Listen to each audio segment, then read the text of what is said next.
दोस्तों मैं हूं दया सिंह मान और आप देख रहे हैं मेरा यूट्यूब चैनल दया सिंह मान। लाइक और शेयर करो यार, सब्सक्राइब भी कर लो। अब मैं वीडियो लगा रहा हूं दोस्तों कमर चीमा का और शोएब चौधरी का, जो कि बात कर रहे हैं कमर चीमा भाई साहब डेमोक्रेसी की। तो डेमोक्रेसी भारत देश के नस नस में बसी हुई है कमर भाई। आप तीन चीज़ें ठीक कर लो अपने पाकिस्तान के अंदर, तीन चीज़ें। पाकिस्तान की आर्मी को किनारे लगा दो, आईएसआई को साइड कर दो कि जो तुम्हारा काम है वो करो, और पाकिस्तान के मदरसों के मौलानाओं को, ठीक है ना, उनका ज्ञान लेना बंद कर दो आप लोग। कसम से भगवान की आप तरक्की कर जाओगे। पाकिस्तान के किसी भी नेता का कोई दोष नहीं है, ये भरा गया है आपके जेनों में कि पाकिस्तान का नेता खाता है और चला जाता है। पाकिस्तान का जर्नैल जो होता है ना, वो कितना रुपया लेके जाता है बाहर, ये सोचो आप लोग, ठीक है ना।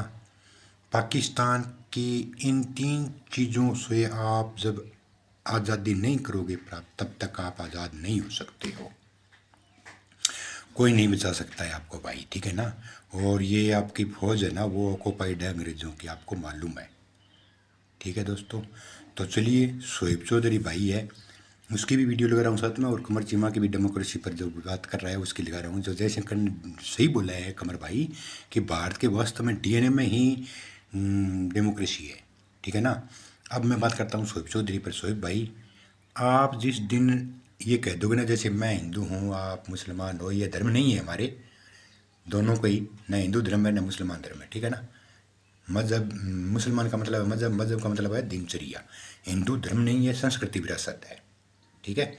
हमारा धर्म नहीं है, क्योंकि सिंधु घाटी नदी के निकट जो लोग बसे हुए थे ना, उसको हिंदू कह दिया गया, और हम सब लोग यहाँ भारतवासी हैं। आप भी यहीं के हो, और आपको इतिहास सही नहीं पढ़ाया जा रहा है, ये भी आपको मालूम है। लेकिन एक बात ध्यान में धरो, कितनी नफरत पैदा कर दी है आप लोगों के भीतर पाक आर्मी, आईएसआई ने और मौलानाओं ने। मैं राम राम कहूँगा ना, तो शोएब भाई आप इमेजिन करो, अपने आप से पूछो कि क्या आप राम राम बोल सकते हो क्या। मैं राम राम करूँगा, आप नहीं बोलोगे, मैं बोल दूंगा। आप कहोगे अस्सलाम वालेकुम, मैं कहूँगा वालेकुम अस्सलाम, मेरे को कोई मसला नहीं है। ये चीज़ आपके अंदर जिस दिन आ जाएगी ना, उस दिन आप तरक्की करना शुरू कर दोगे शोएब भाई। ये मेरा वीडियो दोस्तों शोएब चौधरी से लाइक शेयर करके जल्दी पहुंचा दो उस तक, ताकि उसको समझ में आए कि ये जो नफरतें भर रखी है ना वेस्टर्न कंट्रियों ने, ये मिटा दो भाई। हैं हम सब, कुछ नहीं है, और धर्म वरम कुछ नहीं है भाई मेरे, सब भाई हैं हम। पाकिस्तानी, बांग्लादेशी, हिंदुस्तानी, अफगानी, ईरानी, सब भाई भाई हैं। बात है। और बाइकाट करने से बड़ी बात मेरा मौकफ ये है कि भाई हम टेक्नोलॉजी में पीछे क्यों हैं। हम ये कहते हैं कि यहूदियों ने साजिश कर दी, ये नहीं देखते यहूदियों ने कहां पे कहां चले गए, आज उनकी टेक्नोलॉजी यूज कर रहे हैं, हम क्यों नहीं टेक्नोलॉजी अपना पा रहे। आप इंडिया के हवाले से क्या कह रहे थे।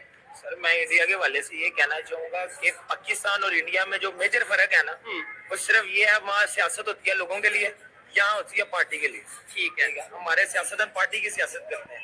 आपका आपके सामने आप भी इसी इन्वायरमेंट में रहते हैं, मैं भी इधर ही रहता हूँ। अभी पिछली हुकूमत जब ये मियां नवाज शरीफ साहब की थी, जब वो गए हैं, इमरान खान साहब आए हैं, उन्होंने उनके जितने प्रोजेक्ट से रोक दिए। ऐसा ही है, पार्टीबाजी आ गई, ये कौम के मफाद नहीं। अच्छा जी, ये उन्होंने गलत कर दिया, कर्जा लेके बना दिया। मैं कहता हूँ जी, जो उन्होंने मर्जी किया, जो रोकने पे खर्चा आ रहा है वो नहीं आप देख रहे। और जो जितनी इन्वेस्टमेंट हो चुकी है, हो रहा है, जो जितनी इन्वेस्टमेंट उस प्रोजेक्ट पे हो चुकी है। सिर्फ हमारे सियासतदान सिंसियर होके कौम के लिए सियासत कर लेना, कि जब कुर्सी पे बैठ गया तो फिर कौम की है। नहीं, उसमें एक लॉजिक ये भी है, जब तक पब्लिक में अवेयरनेस नहीं ना आएगी, जब तक लोगों को, जैसे आप बात कर रहे हैं, मैं कर रहा हूँ, हम सब बात कर रहे हैं, यही बात आम पब्लिक में नहीं जाएगी, तब तक हमारे पॉलिटिशियंस हमें बेवकूफ बनाते रहेंगे। उन्हें पता है जितने मर्जी पाकिस्तानी अवाम तंग होस्ट कर रही है, जिसमें अमेरिका के secretary of state Antony Blinken भी गए हुए हैं। और मजे की बात है, ये तीसरी डेमोक्रेसी की समिट है। 2 दफा पाकिस्तान पहले इनकार कर चुका है, चाइना की दोस्ती में कह लें या बाकी भी कुछ फैक्टर्स हो सकते हैं। डॉक्टर जयशंकर ने अपना पैगाम भेजा है उस कॉन्फ्रेंस के अंदर, लेकिन पाकिस्तान को लगता है इस दफा उन्होंने बुलाया ही नहीं है, दे डिडंट इनवाइट पाकिस्तान। और इसको मैं मजीद कंफर्म करने की कोशिश करूंगा कि क्या, क्यों नहीं बुलाया गया, ऐसी क्या वजह है। क्योंकि पाकिस्तान के फॉरेन ऑफिस के किसी पेज पे ऐसी कोई चीज़ नहीं है कि हम कोई पैगाम नहीं है, इस हवाले से कोई पार्टिसिपेशन नहीं है। ये डेमोक्रेसी समिट जो है, इसमें मैं देख रहा था डॉक्टर जयशंकर अपनी हिस्ट्री, कल्चर, अपने फोर फादर्स और उनको लेकर के बता रहे हैं कि जी डेमोक्रेसी जो है वो हमारे डीएनए के अंदर है और डेमोक्रेसी हमारे अंदर है और हम इसी के जिसे वो कहते हैं ना गीत गा रहे हैं और इसी को फॉलो करते हैं। और अभी क्योंकि इलेक्शंस भी आ रहे हैं, सो इज बिगेस्ट फेस्टिवल, इस तरह की बातें जो हैं वो की जा रही हैं।